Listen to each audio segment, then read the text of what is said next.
Welcome back after the break. आज जुम्मे की मुनासबत से हमारा सेगमेंट हमारा दीन अल्हम्दुलिल्लाह मुकम्मल ज़ाब्ता हयात है। तो जिंदगी के मुख्तलिफ पहलुओं से जुड़े हुए आपके सवालात और दीन और शरीयत की रूह से उनके जवाब के क्या मसनून तरीके हैं।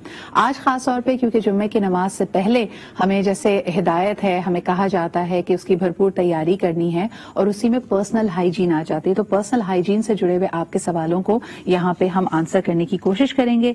आज हमारे साथ मौजूद हैं मुफ्ती सैयद ज़ैगम अली गर्देसी साहब, बहुत बहुत शुक्रिया आपके यहाँ पे मौजूद होने के लिए।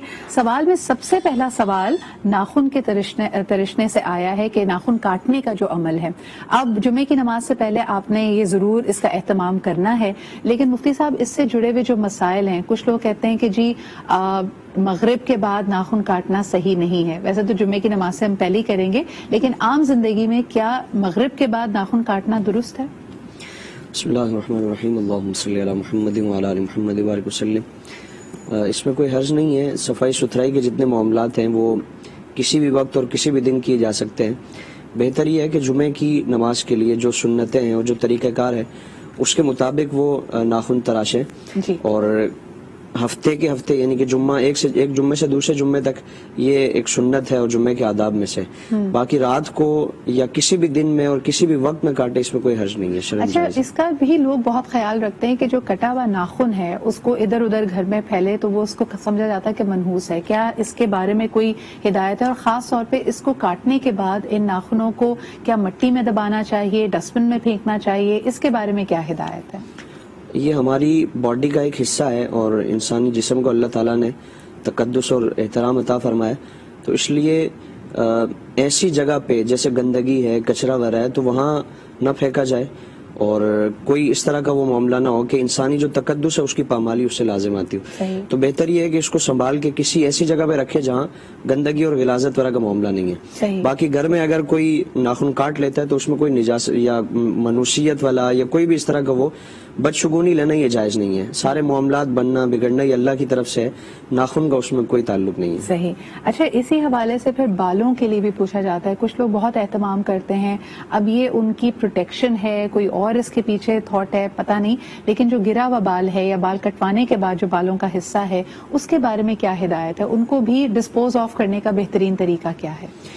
ये भी इंसानी जिस्म का हिस्सा और बल्कि इंसानी जिस्म में एक जो अहम मकाम है सर, जो इज्जत और इफ्तिखार का एक बाइज़ है, तो उसका ये हिस्सा है। तो उसको भी ऐसी जगह पे गिरना, ऐसी जगह पे फेंकना जैसे डस्टबिन में डाल दिया जाता है या कचरे के साथ उसको भी, तो ये मुनासिब नहीं है। गंदगी में उसको ना डालें।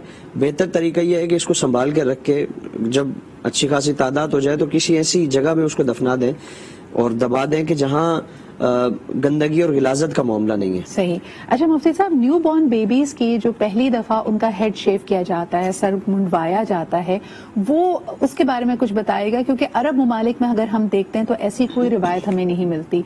वो पैदाइश के वक्त बच्चे का सर शेव नहीं करवाते। ऑन दी अदर हैंड अगर हम बड़े सगीर में देखें तो उन बालों को नापाक करार दिया जाता है और एक प्लस चीज समझी जाती है कि बच्चे के पैदा होने के बाद उसका सर मुंडवाया ही जाता है। इसके बारे में वजाहत कीजिएगा कि दीन में क्या अहकामात हैं?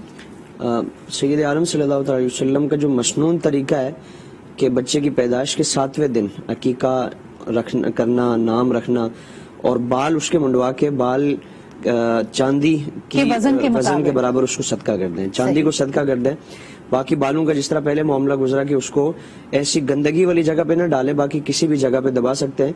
बाकी 7वें दिन उसके बाल मुंडवाना, ये तिरछवाना, उसको ये मसनून तरीका है। और बाकी वो कोई मतलब निजासत वाले बाल नहीं है या कोई इस तरह का मामला नहीं है। एक सुन्नत के तौर पर, सुन्नत की पैरवी के तौर पर इस पे अमल करें। और ये 7वें दिन आप सल्लल्लाहु अलैहि वसल्लम ने, हज़रत इमाम हसन का मामला भी हुआ, हज़रत इमाम हुसैन पाक का मामला भी, तो दोनों शहजादों के विलादत के वक्त आप सल्लल्लाहु अलैहि वसल्लम ने 7वें दिन ये मामला फरमाया। ठीक है, तो ये मसनून तरीका है। ये मसनून तरीका है। इसके अलावा कुछ खानदानों में हम देखते हैं कि उन्होंने खास एक बैत की भी होती है, ठट्टा या मंगो पीर जाके इन बालों को ठंडा किया जाता है। ऐसी कोई रिवायत हमें नहीं मिलती, ये उनका एक अपना तरीका है, आप कह सकते हैं। हाँ, इसमें कोई वो नहीं है। बस ये ख्याल रखा जाए कि गंदगी वाली जगह पे, क्योंकि इंसानी एक तकद्दुस है انسان کو اللہ تعالیٰ نے تمام مخلوق پر فضیلت عطا فرمائی، تو فضیلت وہ سر کے بالوں سے لے کے پاؤں تک ہے، صحیح، اس کی باڈی کا ایک ایک حصہ وہ فضیلت والا ہے، تو اس لیے وہ اس کا جو تقدس اس کو بحال رکھا جائے، اس کی پامالی نہ کی جائے۔ اچھا، ایک اور بڑا اہم سوال ہے کہ جس طرح دینی احکامات کے مطابق مجھے بتائیے کہ خواتین کا بننا سورنا اور خصوصاً اگر بھووں کے جو بال ہیں ان کے بارے میں کیا ہدایت ہے؟ کیونکہ اکثر لوگ کہتے ہیں کہ اسلام میں ممانعت ہے اگر آپ نے اپنی آئی براؤز کو پلک کیا یا ان کو شیپ کیا، یہ ممانعت صرف خواتین کے لیے ہے؟ آج کل تو ہم دیکھتے ہیں کہ مرد حضرات بھی اپنی بھویں ترشواتے ہیں، ان کو شیپ اپ کرواتے ہیں، تو ذرا اس کی وضاحت کیجیے گا۔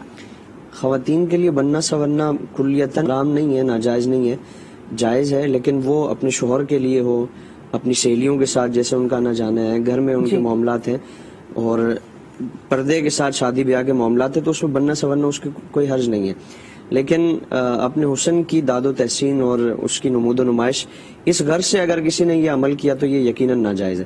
باقی بہوؤں کے حوالے سے کہ اگر وہ اس کی خوبصورتی میں عیب کے طور پہ ہیں اور بہت زیادہ بڑھ گئی ہیں تو ان کو برابر کرنے میں کوئی حرج نہیں ہے، لیکن آج تو زمانے کے ساتھ اتنے نت نئے وہ ڈیزائن آ گئے ہیں کہ اب تو پہلے تو صرف اس کو پلکے بنانے کا ایک وہ عمل تھا، اب تو اس میں کٹ لگانا اور دیگر عجیب عجیب وہ تو